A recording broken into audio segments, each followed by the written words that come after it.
সবাইকে শুভেচ্ছা জানিয়ে ভিডিও শুরু করেছি। আমার ধান কাটা থেকে শুরু করে শেষ পর্যন্ত যে কাজ, সে কাজ আজ আমি সবার সামনে তুলে ধরলাম। এখানে দেখেন আমি ধান কাটছি। আমার 120 দিনের মাথায় ধান রোপণের পর ধান কাটার মতন উপযুক্ত হয়েছে। ধান পরিপক্কভাবে পেকেছে, তাই ধান কেটে আমি বাজারজাত করব।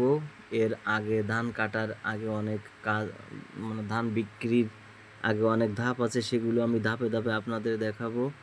আমার ধান কাটা হচ্ছে, আমি নিজের ধান কাটছি। ধান পর্যন্ত পরিপক্ক হতে অনেক সময় লাগে। তো ধান কাটা শেষ। এখন দেখেন বিচালি কিভাবে বাঁধতে হয়, সেই বিচালি বাঁধছি।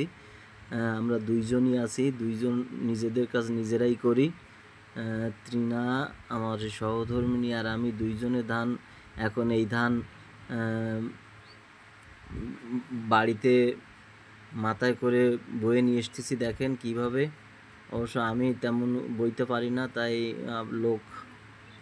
লোক রেখেছি যে যারা কাজ করে দেয়, তাদের দিয়ে ধান বয়ে আমি বাড়ি নিয়ে আসলাম। এখন দেখেন এই ধান মাড়াই কাজ শুরু হয়েছে। কিভাবে মাড়াই করছি দেখেন।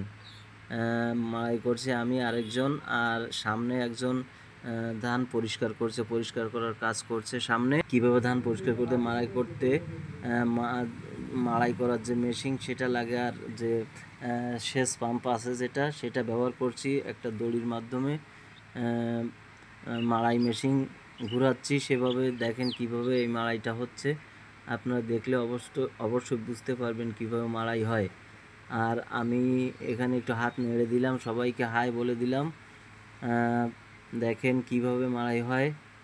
ধান মাড়াই করা অনেক কষ্টের ব্যাপার, কারণ এই হঠাৎ করে টেনে নিয়ে যেতে পারে সামনের দিকে। অনেক সাবধানতা অবলম্বন করে ধানটা মাড়াই করতে হয়।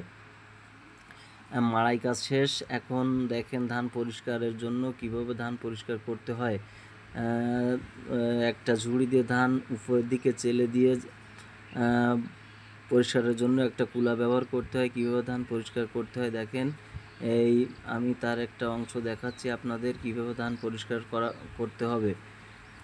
এখন ধান পরিষ্কার করার কাজ শেষ। আমি এই ধান এখন বিক্রি করব। বিক্রি করার জন্য আমি নিজেই ধান নিয়ে চলে আসছি যেখানে বিক্রি করতে হবে সেখানে। দেখেন এখানে কত ধান আছে। আমি আমার নিজের ধানও এখানে নিয়ে এসেছি। এখানে ওই ব্যাপারী আছে আমার একটা ছোট ভাই, সে নিজেই ধান ক্রয় করে।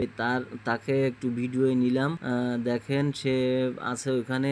আমার নিজের ধান নিজেই বিক্রি করি। তো বন্ধুরা, আমার ভিডিওটা ভালো লাগলো অবশ্যই লাইক, শেয়ার এবং কমেন্ট করবেন। সবাইকে ধন্যবাদ, ভালো থাকবেন।